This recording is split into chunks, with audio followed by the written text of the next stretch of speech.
Sad bih ja vama rekla da bi najzdravije bilo da se udaljimo od interneta, da obavimo takozvani internet detoks i da se neko vreme sklonimo od svega onoga što nas svakodnevno zapljuskuje. Međutim, kada bih vam to rekla, onda bih vam predložila da ni ne pogledate ovo o čemu ja danas i svih ovih dana govorim.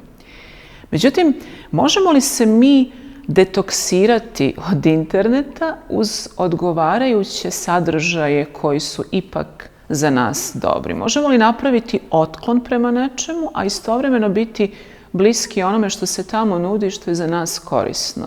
Verujem da možemo, ali onda na red dolazi važna selekcija. Da selektujemo sve ono što je u redu, a ono što ne valja da stavimo po strani, da se time ne bavimo. Da li se to znači da ne čitamo ono što nas uznemirava, da ne gledamo ono što je neprijatno? Sigurno da je o tome reč, ali da uopšte pokušamo da same sebe ispunimo svim onim što možda ne stižemo zato što smo zapljusnuti prilikama koje nam nikako nisu na korist. U tom smislu, detoksirati se od interneta možda u današnjoj eri ne znači potpuno se diskonektovati, kako bi se reklo, nego napraviti fioke, skladišta u kojima će biti sve ono što nam je važno i što treba da čujemo, što treba da pročitamo, a sve drugo što nam nije na korist zaista treba da bacimo.